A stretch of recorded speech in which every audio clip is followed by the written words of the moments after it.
Hello everyone, welcome back another new video. আপনারা দেখছেন creative বঙ্গ, আপনাদের সাথে আছি আমি রুবেল। আমরা যখন প্লে স্টোর থেকে কোনো অ্যাপস ডাউনলোড করি, অ্যাপসটি কিন্তু সরাসরি আমাদের ফোন মেমোরিতে চলে যায়। কিন্তু আমাদের ফোন মেমোরিতে জায়গা কম হওয়ার কারণে কিন্তু আমাদের প্রয়োজনীয় সকল অ্যাপস আমরা ফোনে ইনস্টল করতে পারি না। আজকে আমি আপনাদের সাথে এমন একটি টিপস শেয়ার করব, যার মাধ্যমে চাইলে আপনারা যে কোনো অ্যাপস প্লে স্টোর থেকে সরাসরি আপনাদের এসডি কার্ডে ডাউনলোড করতে পারবেন, অর্থাৎ এক্সটার্নাল মেমোরিতে ডাউনলোড করতে পারবেন। চলুন কথা না বাড়িয়ে শুরু করা যাক, আপনারা কীভাবে এই কাজটি করবেন।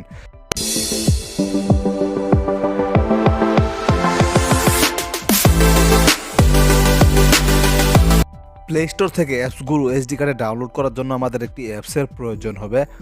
অ্যাপসটি কীভাবে ডাউনলোড করতে হয় সেটি ভিডিও শেষে আমি আপনাদেরকে দেখিয়ে দেবো। এখন আমি সরাসরি অ্যাপসের ভেতরে চলে যাব।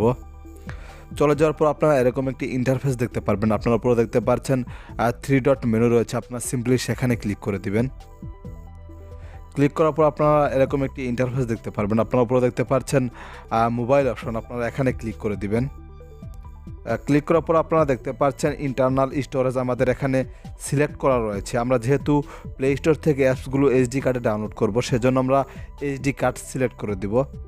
সিলেক্ট করার পর আপনারা নিচে দেখতে পাচ্ছেন ওয়াচ, আমরা এখানে ক্লিক করে দিব।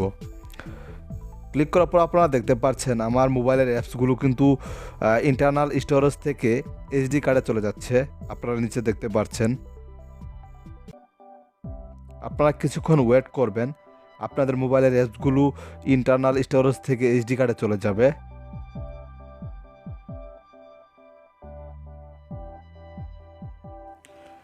আপনারা দেখতে পাচ্ছেন ব্যাকআপ কিন্তু কমপ্লিট হয়ে গিয়েছে। এখন আমরা প্লে স্টোর থেকে যে কোনো অ্যাপস ডাউনলোড করলে অ্যাপসটি কিন্তু সরাসরি আমাদের এইচডি কার্ডে চলে যাবে। এখন কিন্তু আপনাদেরকে আরেকটি গুরুত্বপূর্ণ সেটিংস করতে হবে, সেজন্য আপনারা ব্যাকে চলে আসবেন। চলে আসার পর আপনারা দেখতে পাচ্ছেন সেটিং অপশন, আপনারা এখানে করবেন। ক্লিক করার পর আপনারা দেখতে পাচ্ছেন অডিও ব্যাকআপ, এই অপশনটি আপনারা ক্লিক করে দিবেন। এতে কী হবে, আপনারা প্লে স্টোর থেকে যে কোনো অ্যাপস ডাউনলোড করলে সেই অ্যাপসটি অডিও ব্যাকআপ হয়ে সরাসরি আপনার এইচডি কার্ডে চলে যাবে। আরেকটি ট্রিক্স আমি আপনাদেরকে দেখিয়ে দিই। আমরা যখন কোনো অ্যাপ আনইনস্টল করি, অ্যাপগুলো কিন্তু সরাসরি আমাদের ফোন থেকে ডিলিট হয়ে যায়। আমি আপনাদেরকে এখন যে ট্রিক্সটি দেখাবো, সেটির মাধ্যমে কিন্তু আপনারা যে কোনো অ্যাপস আনইনস্টল করলে সেটি ব্যাকআপ অপশনে রয়ে যাবে এবং পরবর্তীতে সেখান থেকে কিন্তু আপনারা ইনস্টল করতে পারবেন। ধরুন আমি হোয়াটসঅ্যাপ অ্যাপসটি এখন আনইনস্টল করব, তার আগে আমি অ্যাপসটি ব্যাকআপ করে নিই। আপনারা দেখতে পাচ্ছেন ডান সাইডে কিন্তু হোয়াটসঅ্যাপের একটি বক্স রয়েছে, আমরা এই বক্সে টিক মার্ক দিয়ে দিব। দিয়ে দেওয়ার পর আপনারা নিচে দেখতে পাচ্ছেন ব্যাকআপ, আমরা এখানে ক্লিক করব। ক্লিক করার পর আপনারা দেখতে পাচ্ছেন ব্যাকআপ হচ্ছে।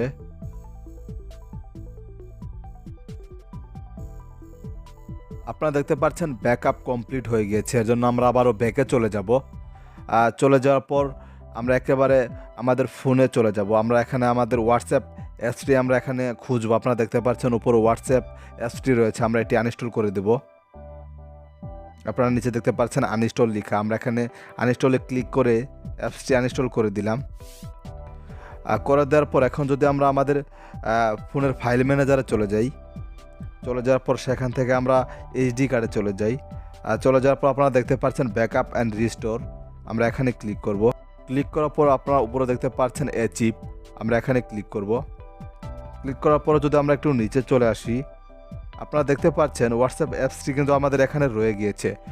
আমরা অ্যাপসটি কিছুক্ষণ আগে আনইনস্টল করলাম, অ্যাপসটি ডিলিট না হয়ে আমাদের ফোনের এইচডি কার্ডে রয়েছে। এখন কিন্তু আমরা চাইলে এখান থেকে ইনস্টল করতে পারবো। এতে কী হবে, আমাদেরকে একটি অ্যাপস বারে প্লে স্টোর থেকে ডাউনলোড করতে হবে না। আমি আপনাদেরকে দেখিয়ে দেবো অ্যাপসটি আপনারা কোথা থেকে ডাউনলোড করবেন। অ্যাপসটি ডাউনলোড করার জন্য আমরা সরাসরি প্লে স্টোরে চলে যাব। প্লে স্টোরে গিয়ে আমরা সার্চ করব ব্যাকআপ অ্যান্ড রিস্টোর, লিখে সার্চ করার পর আপনারা এরকম একটি অ্যাপস দেখতে পারবেন, আপনারা অ্যাপসটি ডাউনলোড করে নেবেন। যদি ভিডিওটি ভালো লেগে থাকে তাহলে ভিডিওতে একটি লাইক দিবেন, ভিডিওটি শেয়ার করবেন এবং চ্যানেলটি সাবস্ক্রাইব করতে ভুলবেন না। ধন্যবাদ সকলকে।